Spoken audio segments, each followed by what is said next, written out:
एक भवानीपुर का डेटा आया है और नंदीग्राम का, जरा वो दोनों स्क्रीन पर रख दीजिए। क्या वहां पर माहौल है, वो एक तस्वीर हम तक पहुंची है, वो तस्वीर जरा हम देश के सामने रखते हैं, फिर उससे स्वयं भाई से एक रिएक्शन, फिर तोहिन भाई के पास आएंगे। जरा वो डेटा डालिए भवानीपुर का और नंदीग्राम का। ये भवानीपुर का डेटा है और भवानीपुर का डेटा ये कह रहा है कि कांटे की टक्कर है और नंदीग्राम में शुभेंदु अधिकारी लीड में है, आगे बढ़ रहे हैं। तो ये बहुत मेहनत हुई, लेकिन कांटे की टक्कर स्वयं प्रकाश पुरोहित जी, तो क्या इसीलिए मंदिर जाना पड़ा प्रार्थना करने के लिए?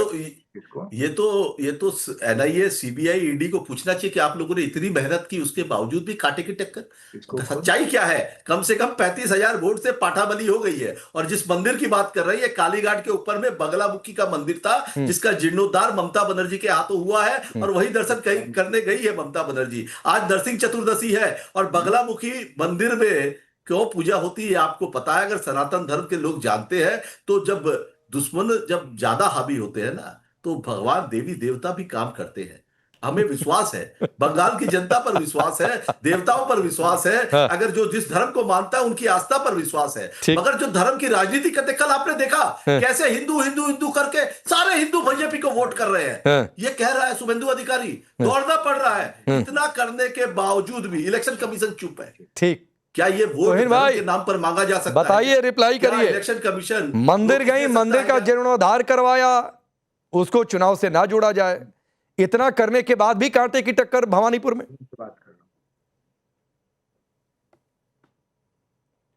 नमस्ते राकेश जी, 96 घंटे से भी कम का वक्त बाकी है। सोमवार को 5 बजे जब आप इस समय अपना शो कर रहे होंगे, टीएमसी इतिहास के पन्नों में गायब हो चुकी होगी। और ये इनको भी पता है, इनकी बौखलाहट है कि ये इसको स्वीकार नहीं कर रहे हैं। देखिए, पिछले 1 महीने में मैंने कई बार इनके नेताओं के बयान को समझने की कोशिश की। कभी भी ये लोग राजनीतिक पार्टी के रूप में तो बात कर ही नहीं रहे थे। इनका व्यवहार एक माफिया एम्पायर का था कि आप 4 तारीख तक रुकिए, हम आपको देख लेंगे, आपकी सूची हमारे साथ है। और अभिषेक बैनर्जी तो हड्डी तोड़ने की बात कर रहे थे, जहांगीर खान कुछ और धमकियां दे रहे थे। तो आज पहली बार भारत ने देखा है कि एक राजनीतिक पार्टी के तौर पर कम और माफिया एम्पायर के तौर पर ज्यादा पेश आई है। और ये दंडित करने के लिए, इनको दंडित करने के लिए जनता आक्रोश में इतनी बड़ी संख्या में, पहले चरण में 93% में और दूसरे चरण में उतनी ही बड़ी संख्या में आई है, जो अप्रत्याशित है। प्रेसिडेंसी रीजन में तो आज तक कभी नहीं देखा गया। तो मुझे लगता है कि 96 घंटे से भी कम का वक्त है। हम चाहते थे कि चुनाव के दौरान ममता बनर्जी भी बताए कि आखिर 7th पे कमीशन के सिफारिशों को क्यों नहीं लागू किया गया, क्यों 20 लाख सरकारी कर्मचारियों को वंचित रखा गया सैलरी में वृद्धि से। हम भी चाहते थे कि बताए कि क्यों नहीं आयुष्मान भारत लागू किया गया, लेकिन धमकियां से ये लोग ऊपर ही नहीं उठ पाए। तो ये जो टीएमसी पार्टी है, ये आधुनिक डेमोक्रेसी के लिए अनफिट है। और ये आपको 4 तारीख को और एक बार इसकी पुष्टि हो जाएगी। ठीक है, एक जरा वीडियो संदेश आया है ममता बनर्जी का, जरा वो भी दिखा दीजिए। बड़ी खबर है, आपसे थोड़ी देर पहले उन्होंने सोशल मीडिया पर पोस्ट किया कि वो सरकार बनाने जा रही हैं और रिजल्ट से पहले एक संदेश भी उन्होंने जारी किया है। ममता बनर्जी ने वीडियो मैसेज जारी किया है। हालांकि आमतौर पर इस तरीके के वीडियो मैसेजेस चुनाव के एक दिन पहले आते हैं, लेकिन चुनाव खत्म होने के बाद ये वीडियो संदेश आया है। मां माटी मानुष की सरकार बनने जा रही है, 2026 में हम 226 सीट जीतेंगे, जिसका जिक्र कर रहे थे स्वयं प्रकाश पुरोहित। मुझे हमारे लोगों पर विश्वास भरोसा है, ये सीएम ममता का बयान। सुनवा दीजिए थोड़ा सा।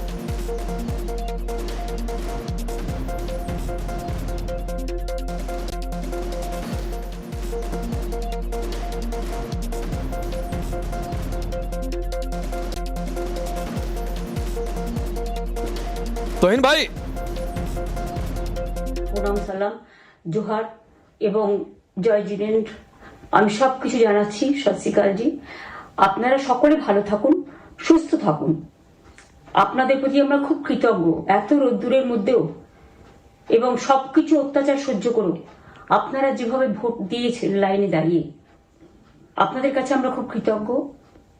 আমি আমার কর্মীদের কাছেও খুব কৃতজ্ঞ, যারা জীবনপণ লড়াই করে অনেক অত্যাচার সহ্য করে সেন্ট্রাল ফোর্স এবং এখানকার ফোর্স সবার যৌথ অত্যাচার সহ্য করেও টোটাল সমস্ত machinery government of India, prime minister, home minister থেকে শুরু করে।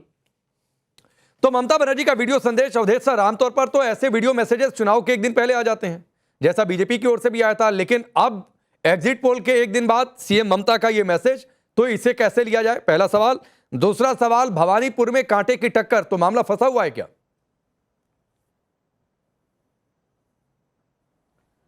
नहीं, ममता जी जो खासकर 23 के चुनाव के बाद तृणमूल कांग्रेस के कार्यकर्ता नेता जिस तरह से व्यस्त थे और जो कुछ वीडियो और बयान सामने आया है उसमें जनता के लिए बयान जारी करने का समय शायद नहीं था।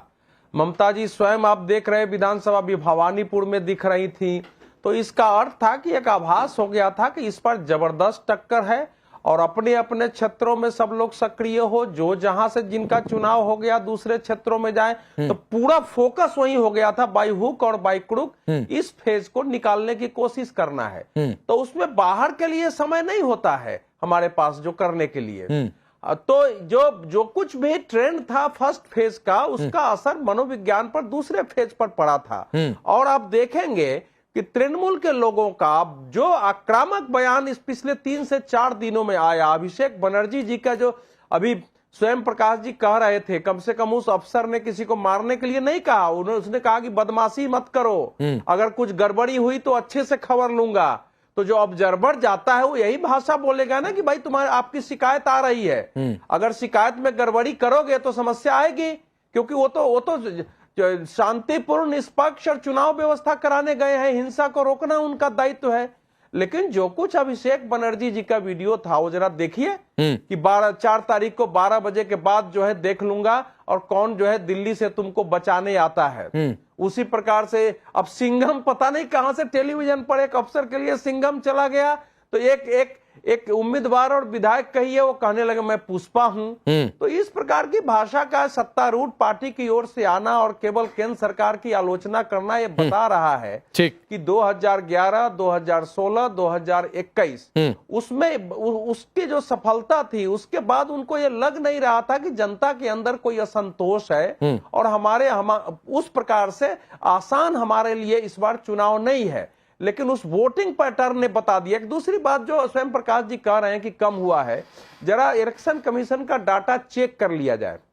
पहले फेज में केवल वोटिंग परसेंटेज नहीं बढ़ा है, पिछली बार से 26 लाख मतदान ज्यादा हुए हैं, मतलब 25 लाख कुछ हजार है। और दूसरे फेज का मेरे पास अभी नहीं आया है, लेकिन कोई बता, उसको मैं चेक करूंगा, इसमें भी 18 से 19 लाख ज्यादा मतदान है। तो ये करीब करीब कुल मिला के 43-44 लाख अगर ज्यादा पिछली बार की संख्या से भी मतदान हो रहा है, जबकि 91 लाख आपको लोगों के नाम हटाए जा चुके हैं, तो एक अभूतपूर्व स्थिति है ये। और ये परिणाम पर इसका असर व्यापक पड़ेगा। अभी कोई स्वीकार करे नहीं करे, एग्जिट पोल एक ट्रेंड बताता है, एग्जिट पोल फाइनल नहीं होता है। ठीक 80% से ज्यादा देश में एग्जिट पोल सही साबित हुए हैं ट्रेंड बताने में, ठीक है, बताने में नहीं होते हैं। वोटिंग परसेंटेज आसपास रहता है। नहीं, ठीक बात है, ये ठीक बात है। लेकिन जगदीश जी जो है पश्चिम बंगाल की, ठीक है सर, उसमें एक राजनीतिक पुनर्जागरण दिखा है, सत्ता के विरुद्ध में भी लोग खड़े हुए हैं, उसका परिणाम है कि सत्ता के पक्ष वाले भी खड़े हुए हैं। तो परिणाम जो भी आएगा, लेकिन जो कुछ अभी तृणमूल कांग्रेस का बयान है वो बताता है कि कहीं ना कहीं एक असंतुलन की अवस्था पार्टी की नहीं, असंतुलन की स्थिति है या कोई डर है, इस पर मैं आगे चर्चा को बढ़ाऊंगा। जगदीश जी, जयराम रमेश कह रहे हैं एग्जिट पोल को खारिज करता हूं, साजिश है। अधीर रंजन चौधरी कह रहे हैं कि साफ है कि टीएमसी के खिलाफ मतदान हुआ है। तो किसको माने भाई? अगर टीएमसी के खिलाफ मतदान और उससे ज्यादातर एग्जिट पोल दिखा रहे हैं तो फिर यह साजिश कैसी है?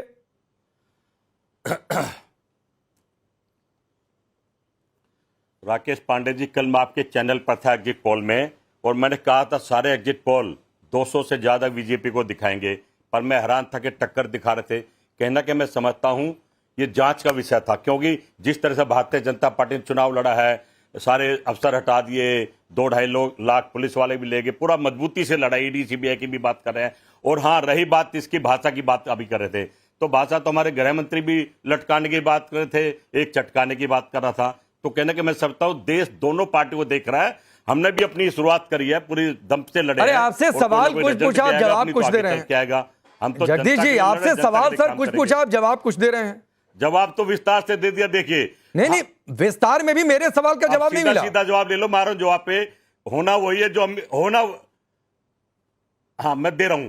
होना वही है जो अमित शाह जी, मोदी जी जो चुनाव चाहेंगे। नहीं, ये क्या जवाब है? हम कुछ कहे, मैं पूछ रहा हूं, आपके दो बड़े नेता जयराम रमेश जी कह रहे हैं कि एग्जिट पोल को खारिज करता हूं, ये साजिश जवाब है। है भाई। अधीर रंजन चौधरी कह रहे हैं टीएमसी के खिलाफ मतदान हुआ है।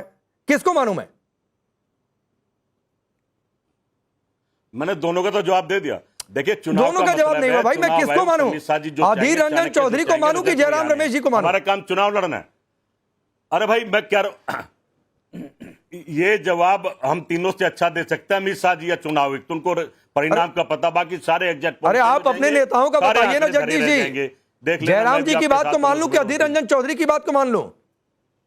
भाई मेरे नेता तो देखिए, मेरे नेता तो बड़े भोले से बेचारे अपने हिसाब से काम कर रहे हैं, पर मैं तो मतलब पार्टी कोई लाइन नहीं है, नीति और नियत की बात कर रहा हूं। मतलब कांग्रेस में कोई पार्टी लाइन मतलब नहीं है, कोई पार्टी लाइन नहीं है, आप ये कह रहे हैं? है ना, रिजल्ट वही आने हैं जो भाई, है ना, रिजल्ट वही आने हैं। मेरा नेता तो वोट चोरी की बात करता है। अब सुन लो फिर, वोट चोरी से ही कौन जीतने वाले आपको पता है, इसमें बात करने की जरूरत? जवाब ही नहीं है। जो वोट चोरी करेगा वो जीतेगा। जवाब ही नहीं है आपके पास। रोहित सिंह, जवाब ही नहीं है जगदीश जी के पास। जवाब दिया भाई के पास क्या जवाब? वो ये कहने की स्थिति में नहीं है कि कौन सही कौन गलत। पिछले 14 ने जवाब है, पिछले 14 साल से वोट चोरी से भाजपा जीत रही है, तो इस बार भी जीतेगी। ठीक। अरे इंदिरा गांधी से बड़ा वोट चोर कौन था? ममता जी को कह रही है जनता ने वोट दी, जनता की वोट ले कौन रहा है? देखिए इसका उत्तर दे जनता दो। की वोट तुम भाई आ रहा हूं, तुम भाई आ रहा हूं। मैं बोलूंगा। रोहित बोलना शुरू कर दिया, 30 सेकंड दीजिए, फिर आ रहा हूं। बोलिए रोहित। सुनिए, इस देश के राजनीतिक इतिहास में सबसे बड़ा वोट चोर कोई हुआ तो स्वर्गीय इंदिरा गांधी हुई, जिन्होंने राजनारायण जी का वोट चुराकर 1971 में जबरदस्ती संसदी पर कब्जा किया और बाद में इलाहाबाद हाईकोर्ट के माननीय न्यायमूर्ति जगमोहन सिन्हा जी ने निर्णय दिया और राजनारायण जी जीते और बाद में इमरजेंसी के बाद कोर्ट से बिहारी, भोट से बिहारी। अब चुप रहिए। असम में लोकप्रिय नेता हेमंत बिश्व शर्मा जी के नेतृत्व में सरकार बनने जा रही है। जनता ने पूरा समर्थन दे दिया है भारतीय जनता पार्टी के प्रति, प्रधानमंत्री नरेंद्र मोदी जी के प्रति, असम के निवर्तमान मुख्यमंत्री हेमंत बिश्व शर्मा जी के प्रति। और पश्चिम बंगाल में काली महारानी की असीम कृपा से पश्चिम बंगाल में अफगानिस्तानी, इंडोनेशियन, तालिबानी मुसलमान कॉन्फ्रेंस की अध्यक्षा ममता बानो और उनके दुलड़ुआ भतीजा नेपोक किड एसोसिएशन बंगाल चैप्टर के अध्यक्ष अभिषेक बनर्जी के राजनीतिक वनवास का मार्ग प्रशस्त होने जा रहा है। और ये जो बहुआ राहुल गांधी हैं, कुछ नहीं होगा, इनको हर्दी नहीं लगेगा। जनता ने नहीं रोहित भाई, आप 4 तारीख को थोड़ा सा तीखापन 4 तारीख के लिए बचाकर रखिए, असल नतीजा आ जाने दीजिए। क्या पता आपका ही आकलन उल्टा पड़ गया तो सर, क्या पता आपका ही आकलन उल्टा पड़ गया तो